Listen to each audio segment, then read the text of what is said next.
Hey, everybody. It is Tuesday in Pittsburgh, Pennsylvania, January 2nd. A new year is upon us. My name is Adam Bittner, Assistant Sports Editor for Multimedia at the Pittsburgh Post-Gazette, joined for his weekly Chip Ham and Football podcast by Brian Batko, our Steelers insider. Once again, I'm hosting the show because getting guests around the holidays is spotty. We hope to be getting back to guests next week, assuming we're talking about a Steelers playoff game. But for today, it's just me and Brian talking Steelers quarterbacks, maybe some other things going on with the Ravens. Brian, how are you? Doing well, Adam. We've got, the short week crunch again. Steelers playing on Saturday. That's what, 3 of the last 4 weeks now. They've been moved to, or not moved, but scheduled or moved to play a Saturday game. And maybe 4 of the last 5 have been non-Sundays if you count that Patriots Thursday nighter. So everything's compressed. If you were down at the Steelers facility as a player or coach, or in my case, reporter, you'd be saying it's a Wednesday on a Tuesday. So that's what we're doing. That's why we're operating this way. But like you said, still plenty of meat on the bone here with what's going on with this team right now. Absolutely. There's a lot of talk about Kenny Pickett, his role as a backup to Mason Rudolph going into this week. And I want to talk a little bit about his future and where he goes from here after, I think you and I spent a lot of time last week, Brian, talking about, well, the Steelers going to try to kind of protect Kenny Pickett's ego, kind of cloak his status in the injury. I think we're past that point with him now. I think they're making a clear choice and distinction that Mason Rudolph is the guy for the moment. So we're going to talk about the future with Kenny Pickett, all of that, and then get into who the Ravens may or may not be sitting now that they've clinched the number 1 seed. Before we do, though, Brian, I know you want to thank our primary sponsor for this episode of the podcast. Yeah, I'm going to tell you about Pella. There's no better place to get new windows and doors installed in your home than Pella. It can help you save on energy costs year-round. Schedule your free in-home consultation with your local Pella Windows and Doors to find the right product for your home and budget. Give them a call at 866-593-1560 to discuss your project further. That's 866-593-1560 to get started planning on your new windows and doors installation with Pella Windows and Doors of Pittsburgh, Adam. Absolutely. Thank you to Pella. And Brian, I teased it at the top of the show. There's a report out there about Kenny Pickett. I believe it was Mark Madden of WXTX Radio in Pittsburgh who, said in his capacity as a radio host that Kenny Pickett refused to be the backup last week to Mason Rudolph. There's been some other reporting to say, he wasn't cleared till Thursday, and that's why he was inactive. First of all, what is your read of those, conflicting reports about what Kenny Pickett's role was at Seattle and where things stand with him now? Yeah, I think the waters get a little muddy in, I was going to say 2023. It's 2024 now in terms of what's a tweet, what's a report, what's a hearing from somebody, what's a rumor. I'd say this rises above the level of rumor. Whatever you think of Mark Madden, who, I go on his show occasionally. He's been around forever. If you like him, if you hate him, if you think he's full of it, regardless, that's over here. He has a large platform. That's over on this side. So the Steelers know that this is out there. It's getting aggregated and picked up by blogs. Those sometimes get confusing. Those aren't independent, separate reports. There are other people out there now, other outlets saying that they also believe this to be the case, but these are the murky, just the murky times that we live in. And look, if I knew for sure, if any of us at the PG knew for sure one way or the other, we would have a report on it. But these things can be tricky to track down. The Steelers want to keep stuff on the inside because it's the inside. There's a lot of things that you never really get full clarity on because they want to keep it that way. Not all of them rise to the level of, is the starting quarterback and first-round pick disgruntled? I never found out why Daniel Archibong retired abruptly a couple seasons ago, but no one really cared about a practice squad defensive lineman. So my point is, these things, they aren't always so cut and dried and clear to see and plain to report for everybody in the media. But, rest assured, it'll be interesting to see what Pickett says today when he talks after practice. At least he typically talks after practice on what would be a Wednesday. He did that last week, even when we knew he probably wasn't going to be starting. Mason Rudolph will probably talk to reporters after practice as well, maybe even at the same time. That's how it went down a week ago.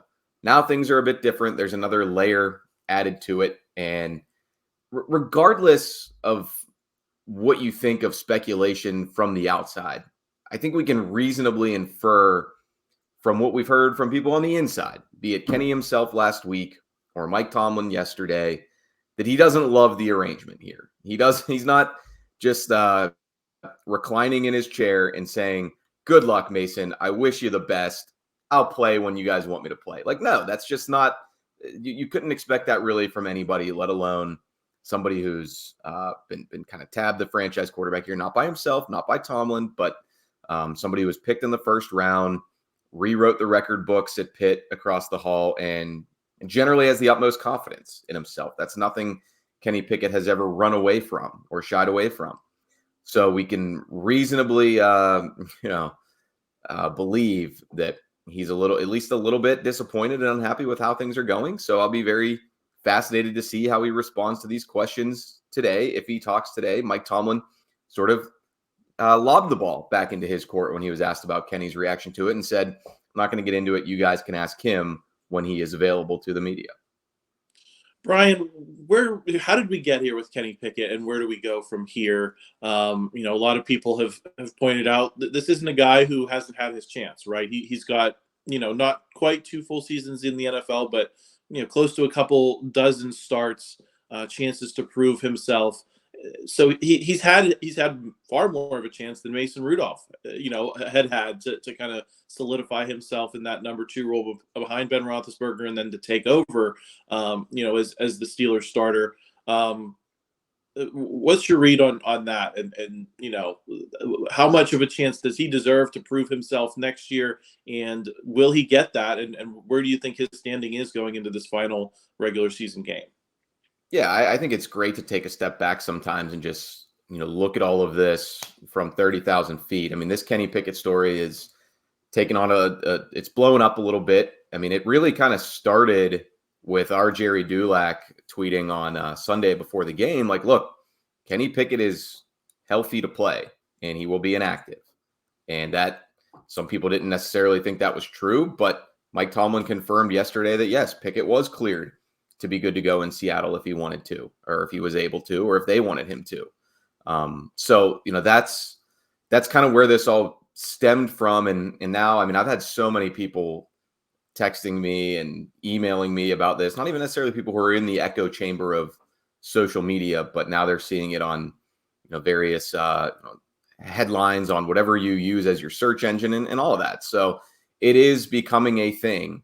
And with Kenny, I mean, you go back to really since he was drafted, you could, if he is disgruntled here, I think you can say, look, if you're trying to defend that demeanor from him or how he's feeling, they picked him. They kind of kept him in the dark a little bit on his reps in OTAs and training camp.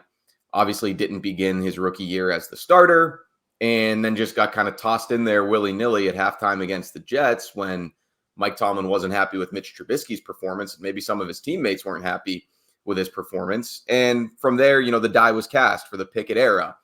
The very next week, they go to Buffalo to play one of the league's best defenses at the time in arguably the toughest road environment in the NFL. After that, you get a Dolphins team that was playing well. You go to Philly and get destroyed by an Eagles defense that went to the Super Bowl ultimately.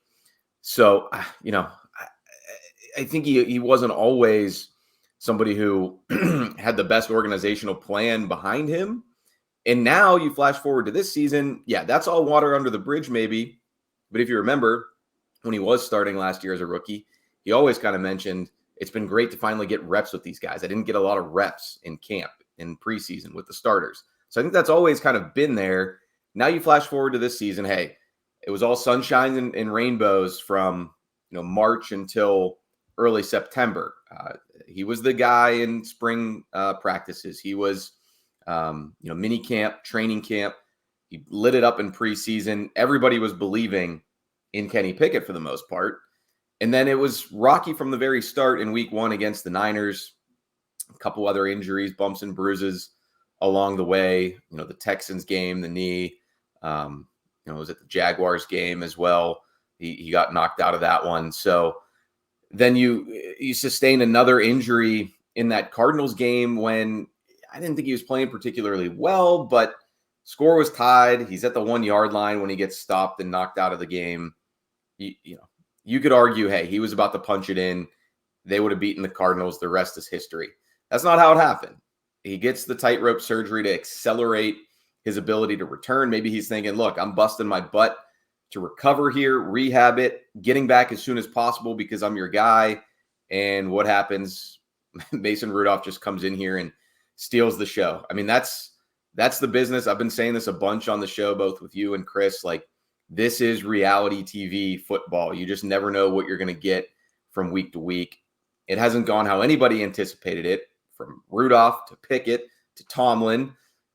Mitch Trubisky's become a footnote in all of this. So, yeah, I mean, there are real human dynamics and relationships at stake here. And it's just, it's been fascinating to watch. And now we've got another chapter to write in Baltimore. But in the meantime, everything that happens and is said and talked about throughout the week's kind of window dressing that could be nothing, or it could mean a lot for the future of the Steelers and their quarterback position.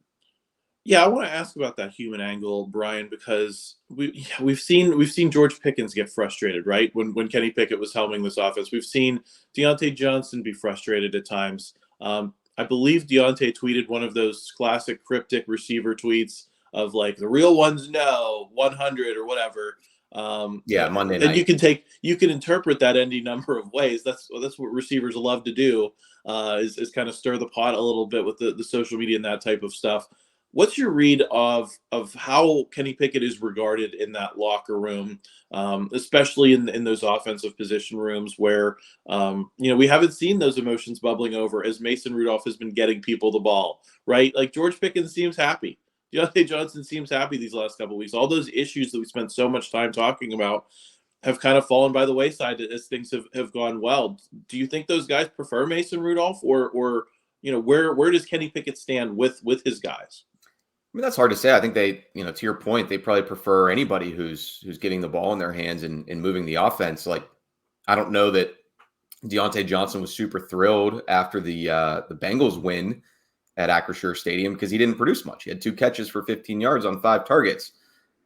They go and they do a little bit more against Seattle, especially with him. And, I think everybody's spirits are lifted to an extent. And, as far as what he's tweeting, I don't know. I assume that's probably about him and not the quarterback situation. It was January 1st. Maybe he was just making some resolutions for himself. But, yeah, I mean, that's kind of whatever. Relationships with Pickett and players, I just think it's kind of human nature that you're going to view a 6th-year vet differently than a 2nd-year guy. You're going to view a 1st-round pick differently than a 3rd-rounder. Like, right now, Mason's kind of like the guy at the company who worked at the front desk, and everybody always got to be happy-go-lucky with him when they walked into the building, getting promoted to manager. And you're just kind of like, all right, like, this is our friend, this is our buddy. Like, he's been, around the whole time, just being patient, working hard behind the scenes in the shadows. It's not necessarily like, Pickett was installed as team captain by player vote. I think everybody understood that it was his team coming into this season. But again, it's just naturally it's going to be different from, him even to Trubisky to Rudolph.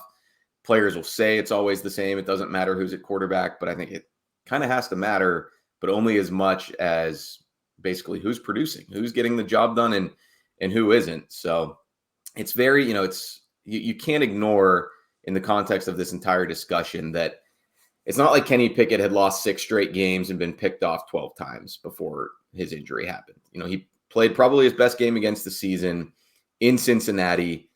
Everybody had a bounce in their step for the most part after that one. Then he does go down, and it's, he hasn't really had a chance to build on that other than, a quarter or 2 against the Cardinals. So, yeah, I mean, there's just there's a lot that's kind of percolating here with the Steelers. Most important, significant for them, as Mike Tomlin said, as they're winning. They've won 2 in a row. They've got a chance to sneak into the playoffs yet again. But yeah, I mean, it's certainly a curveball that none of us anticipated in 2023. And now the early stages of 2024, fans are rallying behind Mason Rudolph. I think players are doing the same, Adam. And how can you not? That's if you have anything else, then you're not really in the interest of winning right now. You can't have a locker room fractured over who's playing. You can't have doubts kind of about the plan, especially when, again, the proof's in the pudding. You just beat a couple teams that, yes, their defenses are suspect, but they're not bad teams, Cincinnati and Seattle. I mean, the Bengals are eliminated now. Steelers won't finish last in the AFC North, so they've got that going for them. But you can't really worry too much about the noise and the potential drama and distractions at this point. Maybe we'll be doing that a week from now if Jacksonville and Buffalo don't fall on their faces. But for right now, it's full speed ahead with Rudolph, and you can see Mike Tomlin's tone and tenor kind of changing by the week at this point. Brian, I want to talk a little bit about Baltimore before we sign off here. Who are you monitoring this week for their playing status? How many guys can the Ravens sit against the Steelers? Obviously, they're the number one seed. They don't really have anything to play for in this game other than maybe knocking their rival out of the playoffs. How many guys can they sit? Because there's only 53 guys on a roster. Not everyone can sit. Some guys are going to have to play. Who are the names you're looking at going into this midweek? Yeah, I mean, I think John Harbaugh even said, you can really only sit 8, meaning only 8 can be inactive. You can promote 2 from the practice squad, and you can make Lamar Jackson inactive as the third QB, I suppose. And then from there, obviously, you can do things depth chart wise in game where, okay, a guy's in uniform, he's active, but you don't intend on playing him so that you don't risk injury. You put the backups in there on the O-line, D-line, secondary, whatever. Clearly, Lamar is the biggest one. He was pushing to play, at least initially, but I think it would be pretty crazy of the Ravens to run him out there even for a play, because they're one of 4 or 5 teams who have kept a clean bill of health at the most important position all season. I think I'd probably just cut my losses there, bank my winnings with him, and say, look, we'll try to knock the rust off in the meantime before our divisional round game. Other than him, I'd say the Ravens' best players right now would be Kyle Hamilton, their second-year safety. That's somebody that I think they would want to keep fresh for the playoff run, and somebody who can make game-changing plays if he is in there. Justin Matabuke has been really good for their defensive line.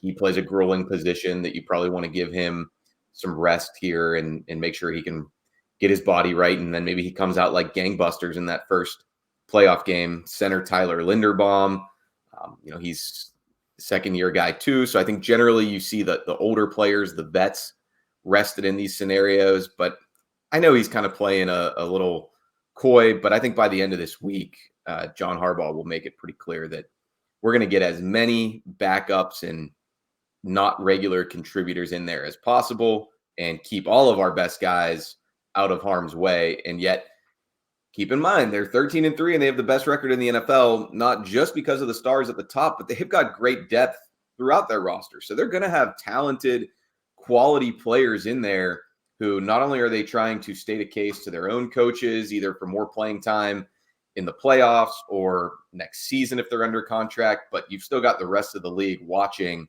And if you're a Ravens backup edge rusher who goes out there and sacks Mason Rudolph 3 times, you might be making yourself a little bit of money at some point. Yeah, I'm going to be looking at receiver, Brian. I'm curious to see what they're going to do with Odell Beckham, given that he's, dealt with injuries. He's at the late stage of his career. I'd be surprised if we saw a whole lot of him. Zay Flowers is the one that I'm really looking at. He's their leading receiver. He's the guy that you probably would want to sit in normal circumstances, but he's also a rookie. So, he's the guy that you probably would want to play. I think there's going to be a lot of situations where guys are active, right?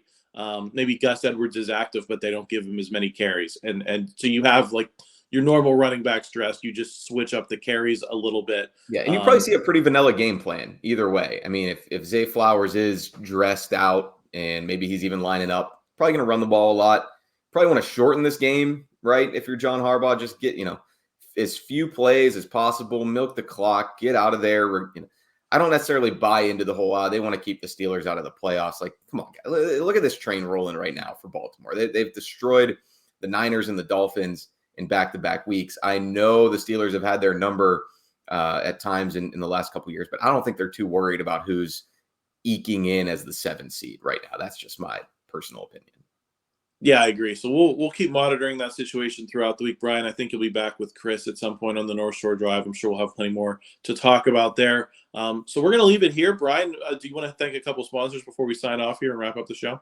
Absolutely. Got to hear from Goldberg, Persky, and White. If you've been diagnosed with mesothelioma or lung cancer, call your local attorneys at Goldberg, Persky, and White. For more than 40 years, their firm has represented thousands of lung cancer and mesothelioma victims.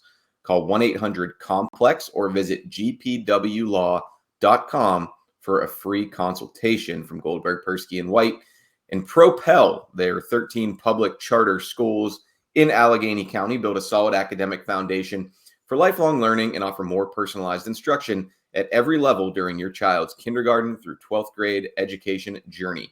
Give your children the quality education they deserve right here in Allegheny County. Learn more and apply to Propel Schools by visiting propelschools.org. Absolutely, Brian. Thank you so much for quarterbacking those ad reads. I'm missing my laptop today, so we fought through a few technical difficulties, but really wanted to talk to everyone and get some sound out there on this Kenny Pickett topic. So thanks, Brian, for joining me, and looking forward to being back maybe with a guest next week. All right, yeah. Thanks for jumping in, Adam, and we'll have plenty of wall-to-wall coverage of Steelers. Again, Tuesday's a Wednesday, Wednesday's a Thursday, Thursday's a Friday for them, and then they'll be heading down to Baltimore on Friday to play the Ravens, 4:30 p.m. Saturday. First one out of the gates in the NFL in Week 18. Then they'll be watching their fates either way on TV for the rest of the weekend. So don't go anywhere. Keep it on postgazette.com.